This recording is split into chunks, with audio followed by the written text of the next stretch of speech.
What's your reaction to this following that you've both built and that has kind of grown organically around your campaign?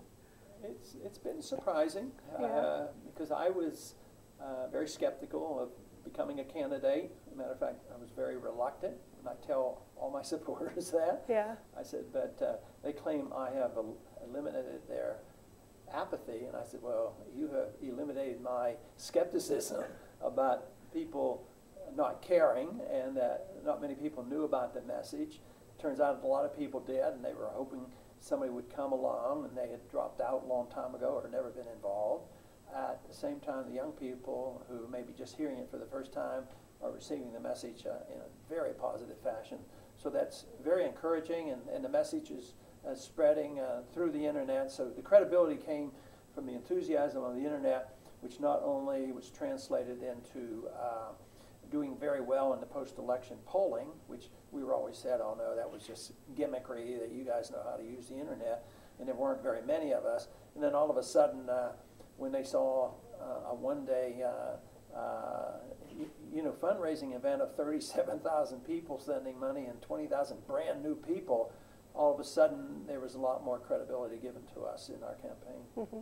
Why were you so reluctant to become a candidate? I didn't think there were enough people. There was no doubt in my mind about the message. I know my shortcomings in my presentations, and I don't brag about me being the greatest messenger in the world. So, but I'm never doubtful about the message, because I know it's what has made America great, and it's not my message as much as the traditional American message of freedom. But I just was skeptical and believed that there would be enough enthusiasm, and it took a fair amount of convincing for me to do it, and then it was sort of a token effort to see what would happen, and yet the announcement, I should have known something was going to happen, because the announcement was sort of leaked by accident, and even the announcement spread like wildfire. That's when I first had my real introduction into the internet, how quickly things move. Then literally thousands of people started responding, and we didn't even have an office. And one person, and I sort of made the decision, and so he was the only one that was employed with me, even though we had 2 or 3 advisors who were arguing the case for doing it. And so the campaign has always been ahead of the organization. You refer to your message a lot. I'm wondering if you think it's being accurately portrayed by the media, or is it being kind of stereotyped? And if you could just state, what is your message? What do you hope people learn? I think they've done a pretty good job. You do have some people, the editorial writers and those who strongly oppose the message, really, that the further along we get, the sharper the criticism comes, and it gets at times pretty ugly, and they become, I guess, fearful that they may lose their control because they are all those special interests. My message is very simple, and it is that we should obey the rule of law. The rule of law is very, very important, and the Constitution is the rule of law. If you can ignore the Constitution in one area, there's nothing left. And if you can go to war without a declaration, how can you expect them to defend the Second Amendment or the First Amendment or the Fourth Amendment? And the Fourth Amendment isn't obeyed because our privacies are essentially disappeared. And my message is you obey the Constitution. Fortunately for me and our followers, we think freedom solves the problems rather than government. And the Constitution is on our side of that, or we're on the side of the Constitution, because the founders were very libertarian. They believed in personal liberty and free markets and sound money. So it all comes together, and now that our problems are becoming overwhelming, people are looking for answers, and I think they're finding the answer in this philosophy of limited government. Talk a little bit about a few Nevada-specific issues. 90% of the land here is owned by the federal government. I'm wondering how you would approach that as president, and what your views are on the Yucca Mountain nuclear waste dump. My basic principle is that overall, the more land owned by the people, the better. Texas came into the Union and 99% of the land was owned by individuals. And you know, energy and all was developed rather well in Texas, and we still have very, very small amount of federal land. So I would my goal would always be to privatize land, never allow the government to take in more land. And in general, I would like to see as much land, if not all the land, turned over to the states. If you wanted to save all the very special national parks for a later debate, that'd be fine. So I imagine in this state, you could talk about 90% of federal land ought to be turned over to the states. Yucca Mountain, on the very early, I've been involved in many votes on this.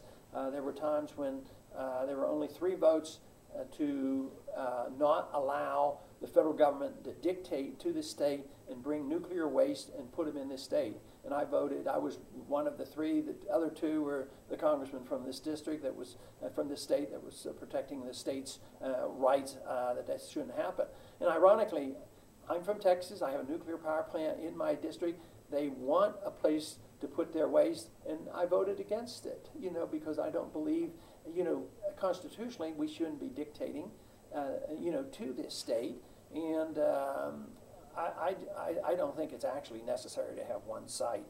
We've been storing our nuclear waste in my district right on the plant site, and they've done it for 35 years, and it hasn't been a problem, and they probably could adapt. Texas is a pretty big state, and I'll bet you we could find a place to deal with that safely enough. It's dangerous, but it's not nearly as dangerous as they make it out to be. But to force Nevada to take that is absolutely wrong. Mm-hmm. Right. If you don't win the Republican nomination, will you make a third-party independent bid for the presidential? No plans whatsoever to do that. No plans now. Okay. I've tried that before. The system is biased against competition with the 2 major parties. It's very costly. I'm not Ross Perot when it comes to money. And right now we're concentrating on what we're doing, and we're certainly having an impact. And when you think about how significant the state of Nevada might be, winning in Nevada might be a lot more significant than getting 37,000 people to donate money in one day. Mm-hmm. And could you talk a little bit about your opposition to the Iraq War? Is this a popular view you're running into among Republican primary voters? No, it's challenging in the Republican primary because it's not so much that they love war, because they certainly opposed the war when Clinton was doing it, and Bush, ran on a no nation building and a humble foreign policy and no policeman of the world, so I'm running on his program. Republicans tend to be partisan, and they tend to be loyal to the president, so it's a harder road to hoe there, to get the Republican primary voters to support my position. But a lot of them do. Certainly the Republicans that have dropped out are in my camp on this. The independents are, the Democrats are, and the Democrats are unhappy with their answers. So, and statistically, 70% of the American people want the war to end and would go along with my policy. The big challenge, of course, is do you have 70% in the Republican primary? And we really don't. But we have more every single day. If they come to realize that if they want to win, Republicans want to win, they better change their foreign policy. They better go back to George Bush's foreign policy that he won on in the year 2000.